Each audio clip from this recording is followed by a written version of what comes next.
In the olden days in Zululand, our people did not regard wild animals as dangerous, as creatures to be imprisoned behind electric fences, to be shot and blown off the face of the earth. Our people believed that the continuing existence of wild animals was an important part of the survival of the human race itself. They had this saying, "Logo okuhweba isihlahla kuhweba inyamazana." Logo okuhweba inyamazana kuhweba umuntu. Our people referred to the land as the great living thing, a thing that has feelings, a thing that you should listen to. Our name for wilderness in Zulu is Indle, means the great nourisher. In olden days, our people lived in harmony with the Indle, and they lived in harmony with the Izwe, and they avoided doing anything that would displease the great soul of the Izwe.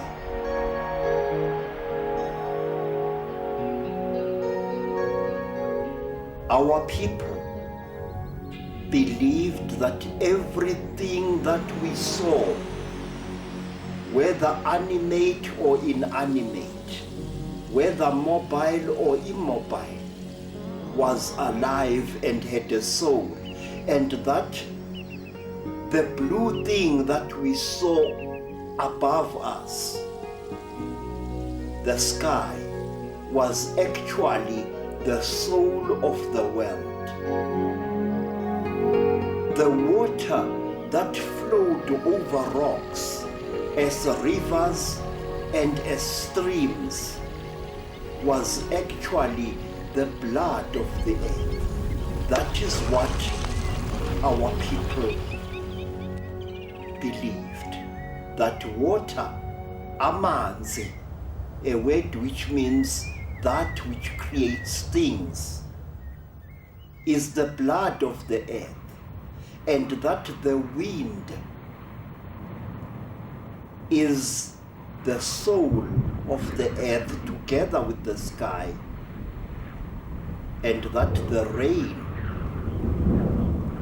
are the tears that the earth sheds when it gives birth to life.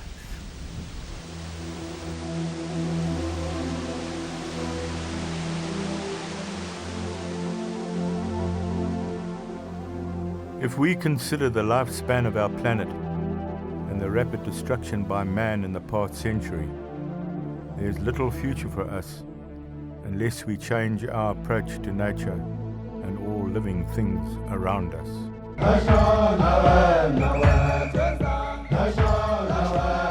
The Umfolozi Game Reserve between the Black and White Umfolozi rivers is the homeland of the Ntombela clan.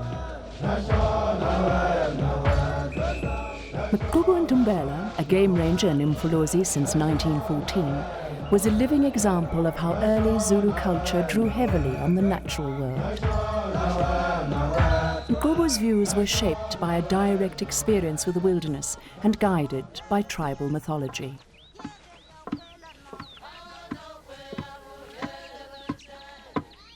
In 1952, when his path crossed that of a young player, a friendship was forged that offered player a window on the soul of Africa.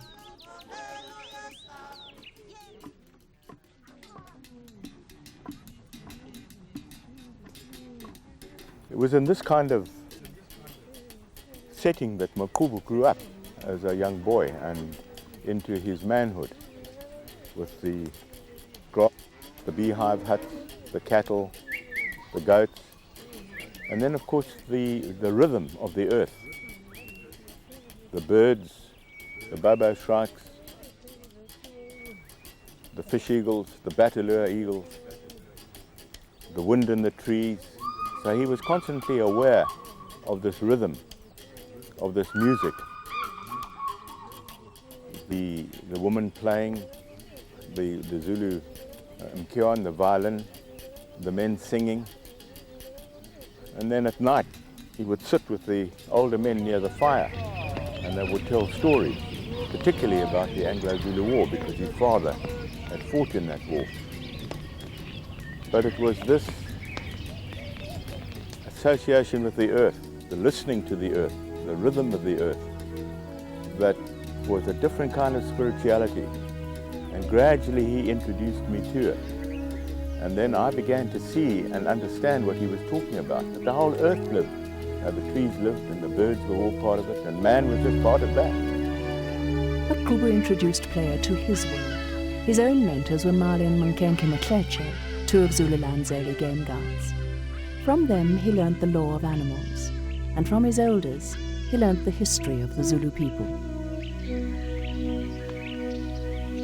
Magqubu's Muzi, his homestead, was like this, but it was right in amongst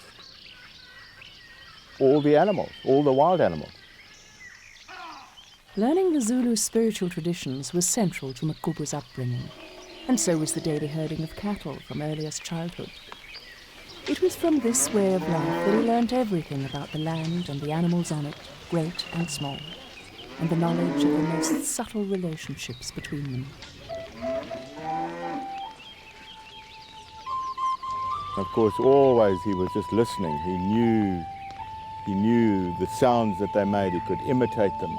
He knew their moods, where they could be found, what they ate, their spoor, their tracks. Just one glance would tell him in a flash what had been there, what had happened. So this was not separate from the wild animals. It was part and parcel of it. And always he was conscious of their sounds and of their presence. And for him, they lived and were part and parcel of the earth. Magqubu represents the last generation of Zulus born in the full freedom of tribal life. From earliest childhood, essential skills such as fighting was instilled in him as a game, a toning of the body and the reflexes, a sharpening of the spirit like a spear.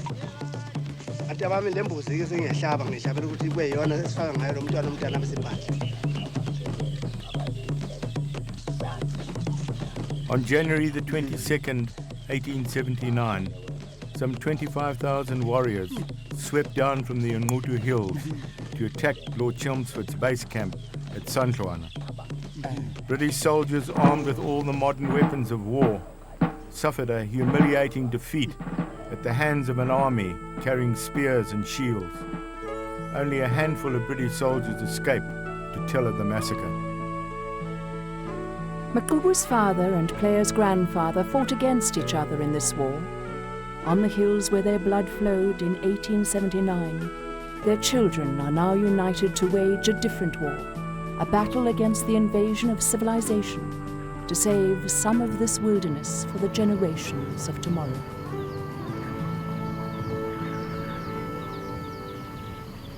Player's hunger for knowledge of the land and its history was fulfilled by Magqubu. Magqubu acknowledged Player's willingness to learn and accepted his own role as mentor. Player's ecological education gained new dimensions.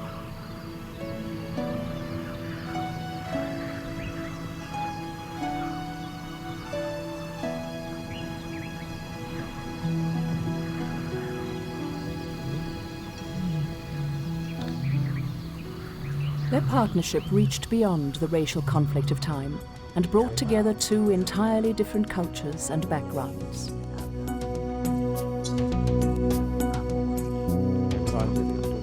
Together they journeyed into the spiritual significance of their beloved wilderness, They became a formidable conservation team. The young player, the scholar, Magqubu Ntombela, the natural orator, who could tell a story in Zulu to people who spoke no word of the language. Magqubu said, "My ears are my books, and my lips my pen. People listen, but they do not hear." A single feather in the sand would tell a story. Magqubu would paint the picture of an eagle swooping on its prey. With his arms outstretched, he would imitate every detail of the kill, including all the creatures that shared in the meal.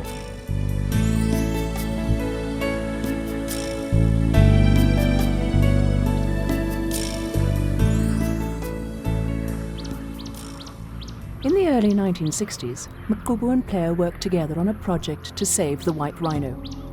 Umfolozi at that time was the only remaining sanctuary of these magnificent links with our primeval past. The great herds of southern Africa had vanished, leaving fewer than 500 confined to an area of 72,000 acres.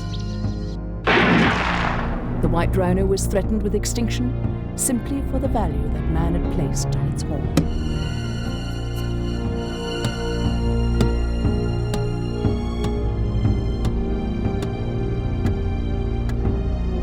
What is today the Umfolozi and Hlahluri Game Reserve and Lake St. Lucia Game Reserve came about in the 1890s when some men were hunting down at the confluence, the junction of the White and the Black Umfolozi River. And they were after black rhino. And they shot 4 rhino, and then to their great astonishment, the rhino were white rhino. And everybody believed that they were extinct. But of course what was not really known was that right from Shaka's time, the Umfolozi had been looked after, and one of the greatest hunts that ever took place in Zululand was conducted by Shaka down at the junction of the 2 rivers.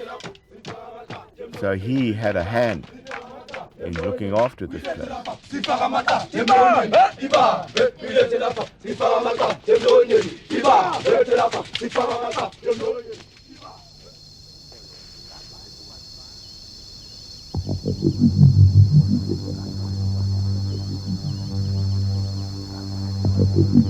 If ever there was evidence of cosmic intervention, I believe that the white rhino story is it. They were found after the Anglo-Zulu War of 1879, when Zululand was in an uproar and the Boer War was not very far away, and nothing could have been further from anybody's mind than game reserves. And yet here these animals, these white rhino, were found, and from that has grown this great conservation movement. Operation White Rhino added to a growing awareness of the need for conservation. All over the world, people were introduced to the plight of wild animals and wild lands. Working together with Magqubu, Player continued to listen and to record valuable information about the early history of the game reserves.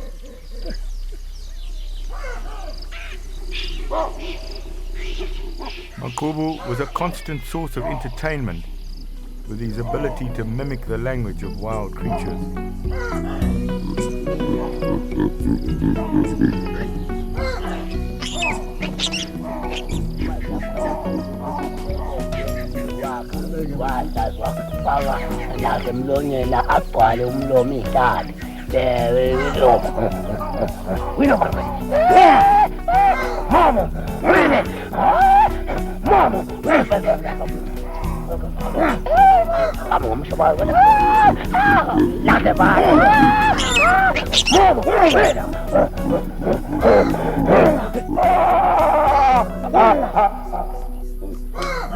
My mother is dead, my father is dead, and all my brothers and sisters are dead.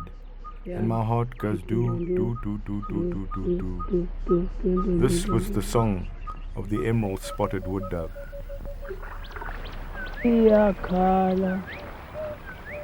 ikhalela abantwana baya ithi inhliziyo yami ithi ndondondo ndondondo ndondondo ndondondo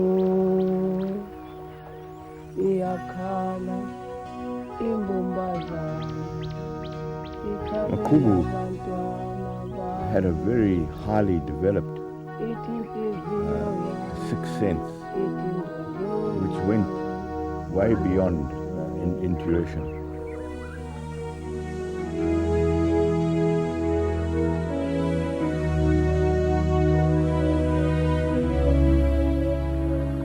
Many of the early people had this. The Bushmen, the North American Indian, the Eskimos.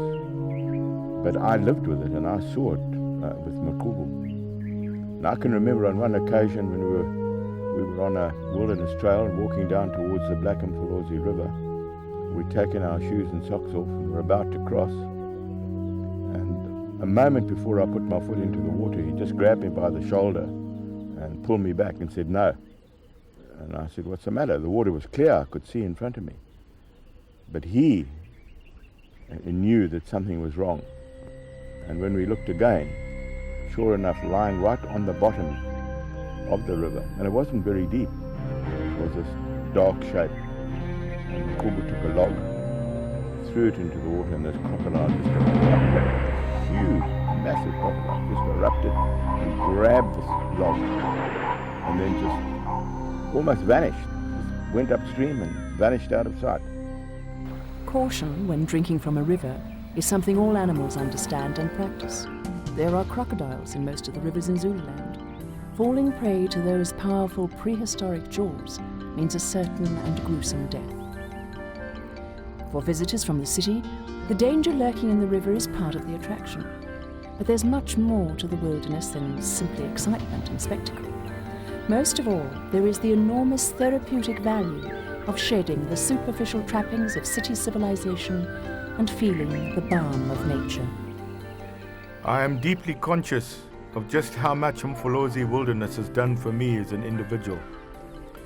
It provided exactly the right environment for my friendship with Magqubu.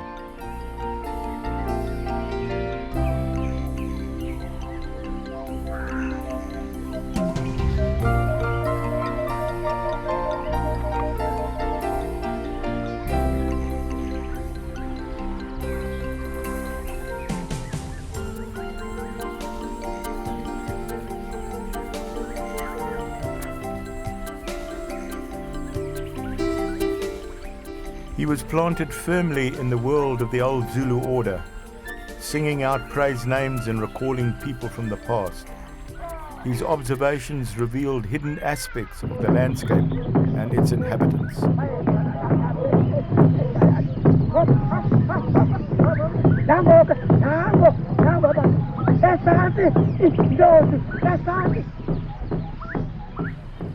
The turning point in the relationship between Magqubu Ntombela and myself happened in October 1959, a very hot day, and we were walking up the slopes of Dengezi, and I passed an Isivivon. He called out to me and told me to come back and to honor the Isivivon, this cairn of stones, by picking up a stone, spitting on it and throwing it onto the cairn, and I refused to do that. We argued for close on an hour in the broiling sun, and eventually he said to me in Zulu, "Uti," which means you come back here immediately. It was not the kind of phrase that a subordinate would use to a superior. So I went back, and in irritation I picked up the stone and spat on it and threw it onto the cairn. We then went on and had only gone a short distance. By now he was walking in front of me, and I looked down and I saw that the tip of his boot touched the tip of something black moving, and in an instant a black mamba stood up, and it was so big that I was actually looking upwards at it, and I immediately knew where the Zulu legend of the Ndlonto, the crested mamba, came from, because this animal had some old scales on the back of its head and it made it look like a crest. Well, eventually it went down. If we got bitten, both of us would have been killed. And that changed my whole life. And of course, made me look at Magqubu very differently. And he then made me understand the value of tradition, of the importance of acknowledging the natural world, and of acknowledging history in a different way to the way that we do in the Western world. And then, of course, I became more and more enamored with the bush, more and more involved with the animals and the birds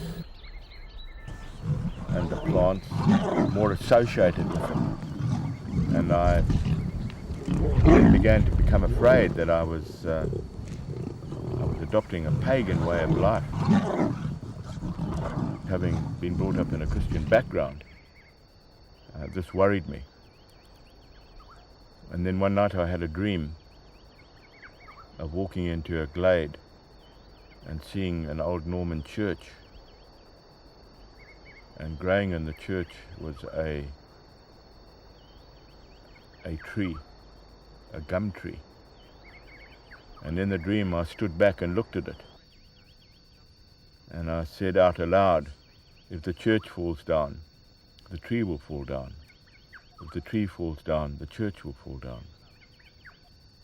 And when I awoke, I immediately knew what the dream was saying, that the wilderness and Christianity were together, were part and parcel of the same thing.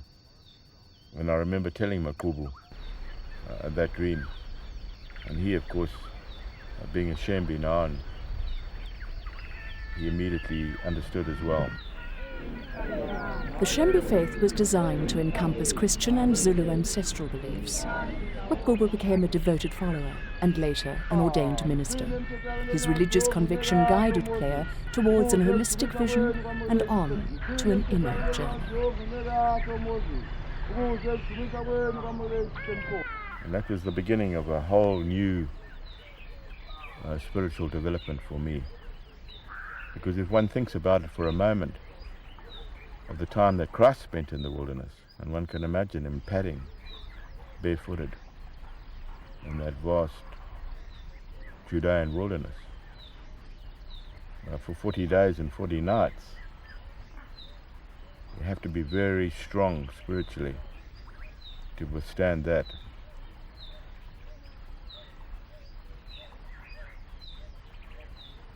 But that's the importance of the wilderness areas today, is to give man the opportunity of really looking at himself or herself in a different way.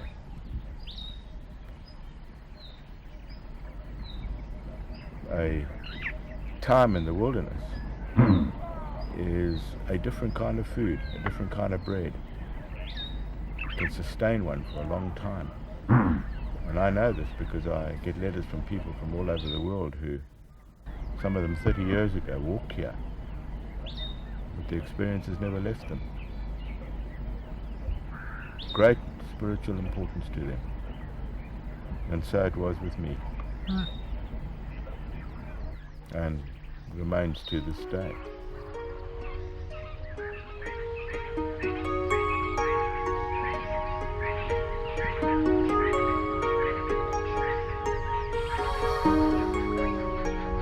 The ancient soul of Africa invites mankind into its wilderness, where it challenges us to enter an inner exploration. A journey which equips us to look at nature with different eyes and to hear the music of the bush with other ears. The last cries of the fishermen and the sounds of hippo in the lakes and rivers. It forces an opening into our consciousness and fills it with an overwhelming joy at each new discovery.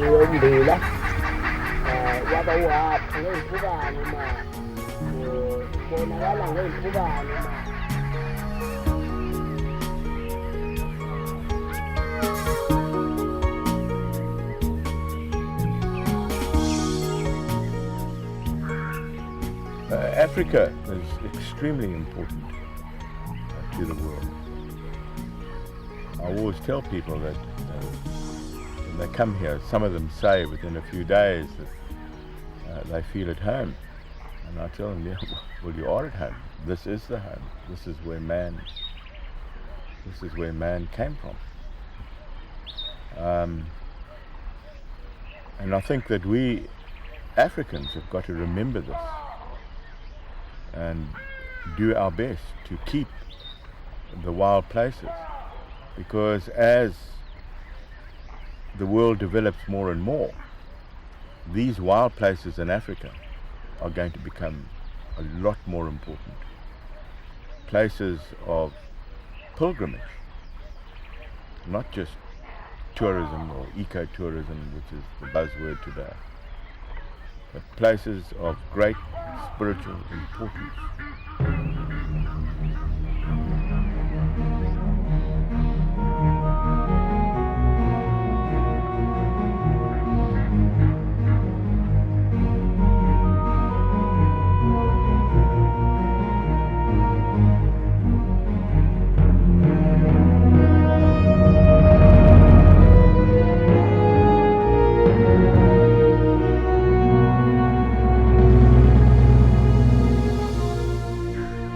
Game reserves and national parks were originally set aside for the animals and the birds, the plants, the insects, and the biodiversity.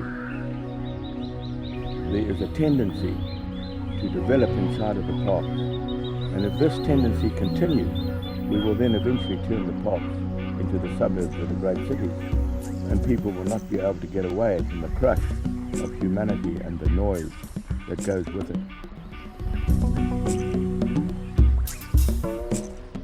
These parks have become islands of sanity in a rising sea of madness of our world today.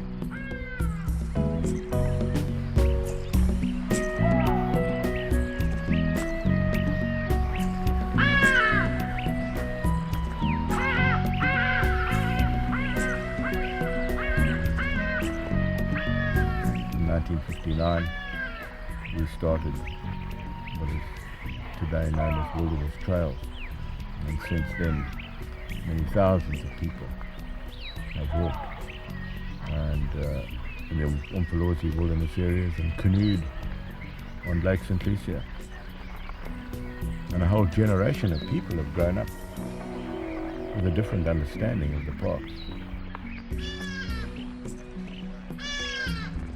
Player demands silence during these walks. Not a passive silence, but an engagement with the bush in all its aspects, an escape from the sounds of man, an opportunity to become one with nature. Magqubu was always the eyes and ears of the trail party. When charged by buffalo or rhino, the group performed undreamt of physical achievements, climbing thorn trees and scattering in all directions. And Magqubu would later elaborate on all those sounds people made as dignity was lost to fear.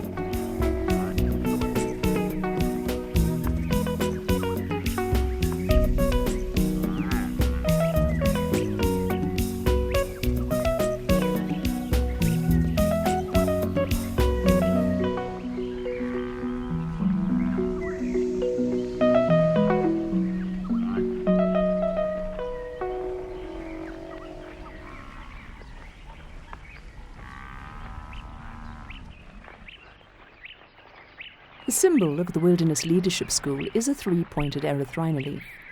This was chosen by Magqubu. It's the tree found both in the wilderness and in the settlements of people. The flower is blood red in winter, and the leaves are dark green in summer. It symbolizes, too, the constant transition that man must undergo in order to become whole.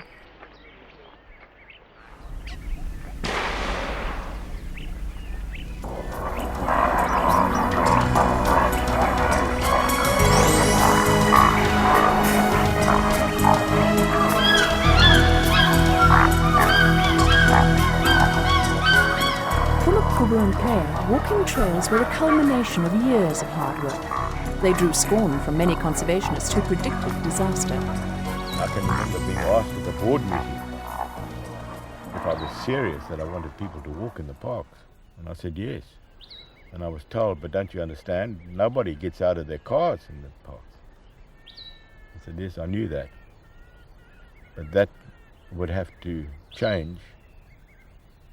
And this was the way that we were going to win friends for the parks. When people were able to have the same kind of experience that we as game rangers had, they would then get the same kind of passion, the same kind of love for the parks. But they had to walk there. It was no good just sitting in a motor car and driving around. As valuable as that might be, but it wasn't the same kind of experience. The experience was always enhanced by Magqubu's descriptive powers, which were used until everyone screamed with laughter. And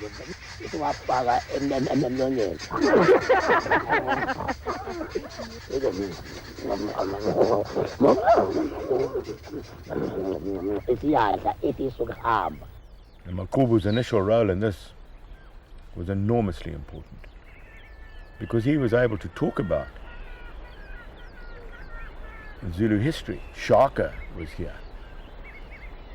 Kachwao came here. So much of Zulu history is associated with this place. So Magqubu was able to give an added dimension. And of course, in giving it out, I was learning from him the whole time.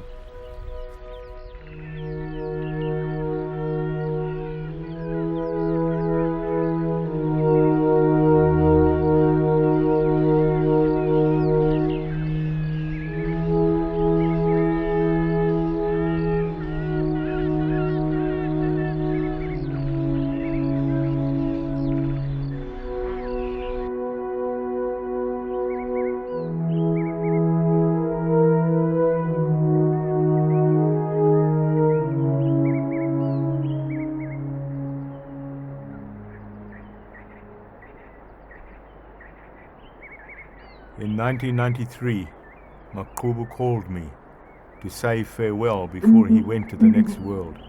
Magqubu died in the month of October, the month in the Zulu calendar when the paths close up. The rain clouds gathered and the thunder began to roll over the Ongeni hills. He had gone home to join his ancestral spirits. When Magqubu was dying, he lay on the floor on a grancy, a mat, reed mat, as was the custom. And the grandchildren, the tiny little grandchildren, were crawling and holding his hand and talking to him. His wife, Tabete, was sitting next to him, also holding one of his hands, and the woman were singing. And I remembered, as we were sitting there, how we used to listen to the fuku, to the birchwood's cuckoo calling, which was one of his favourite birds. And on this day, as he was dying, the bird was calling as well, continuously going down the scale. But we used to hear it when we were waiting for poachers. And now on this day, the greatest poacher of all was coming to take my friend away. But he literally went out on a song. His soul went into the next world on a song, sung by the woman from this music, from this homestead. Magqubu was always very conscious of the ancestors, and wherever we used to walk, or down along Lake St. Lucia, he was always calling out to the ancestral spirits.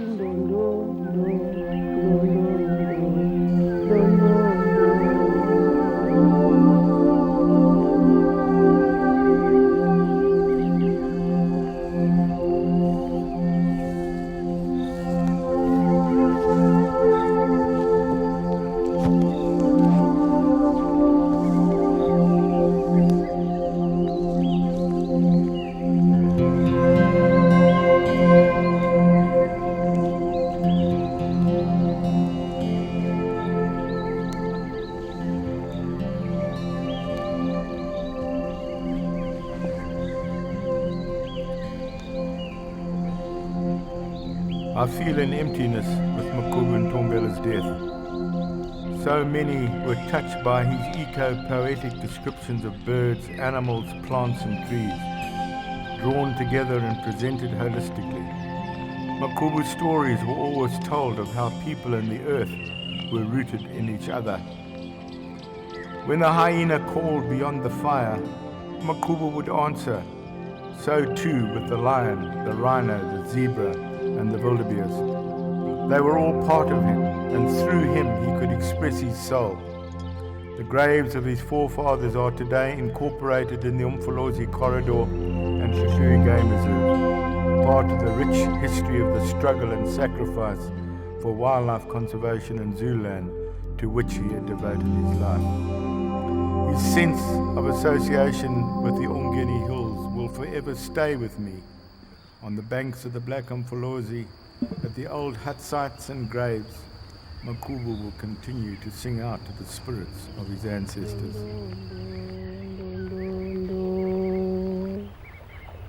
Iyakhala imbumbazana ikhalela abantwana bayo.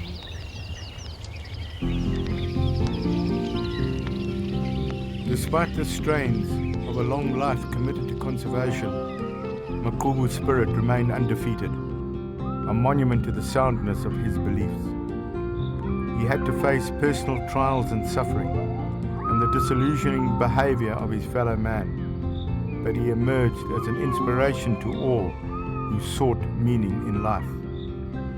He served God, his family, the Zulu people, his fellow men and the game reserves with an unswerving dedication. The one infallible gauge of civilization is the attitude of a community to the natural world. Magqubu Ntombela was one of the most truly civilized men you could wish to have known. He was at one with nature and sure of his own role in it.